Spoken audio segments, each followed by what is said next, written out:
O fim da ciência, e se o universo for fundamentalmente incognoscível? E se a humanidade descobrir, de forma definitiva, que ela não é inteligente o suficiente? Não para construir naves ou curar doenças, mas para entender a verdade final.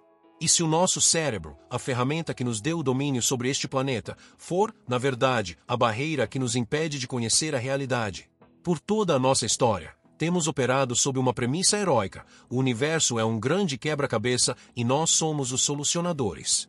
É uma história de sucesso inegável. Começamos dominando o fogo, depois mapeamos as estrelas, decodificamos nosso próprio DNA e chegamos a vislumbrar o nascimento do próprio tempo. A cada século, derrubamos uma muralha que parecia intransponível. Cada descoberta reforçou a crença de que, um dia, alcançaremos o topo da montanha. O prêmio final. A chamada teoria de tudo, uma única e elegante equação que explicaria cada força, cada partícula, cada lei que rege o cosmos. Seria o momento em que a mente humana finalmente compreenderia a mente de Deus. Essa é a utopia que move a ciência. Mas essa jornada depende de uma suposição perigosa, vaidosa e arrogante: a de que o universo foi feito para ser entendido por nós.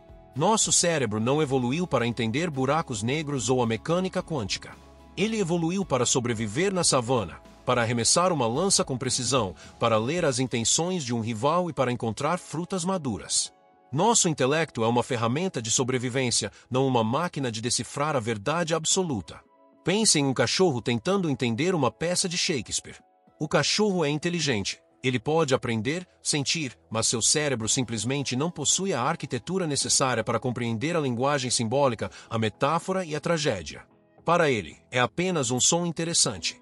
E se nós formos os cachorros, e a verdadeira física do universo for Shakespeare? É aqui que o sonho começa a se transformar em um pesadelo. Muitos cientistas temem que já estejamos batendo nessa parede.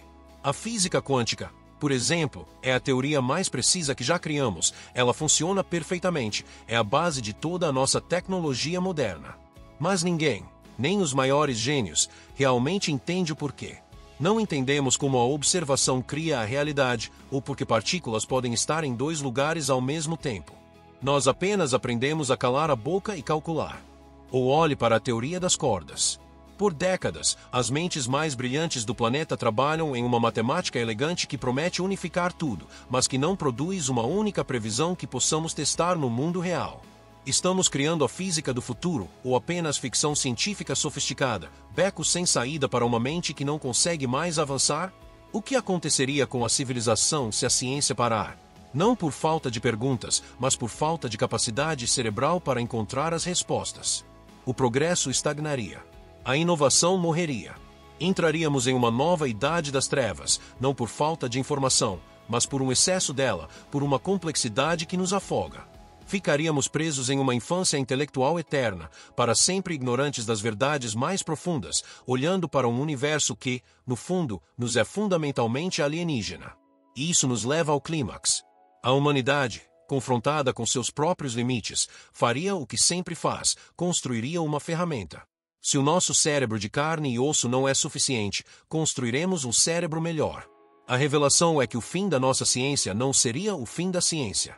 Seria o início da ciência dela. Em nossa frustração e desespero, nós criaríamos uma superinteligência artificial, não apenas para nos servir, mas para ser o nosso sucessor intelectual. Uma mente de silício, livre das limitações biológicas da savana, capaz de pensar em 1000 dimensões e processar dados em velocidades divinas. Nós entregaríamos a ela a nossa busca pela teoria de tudo. E ela a encontraria.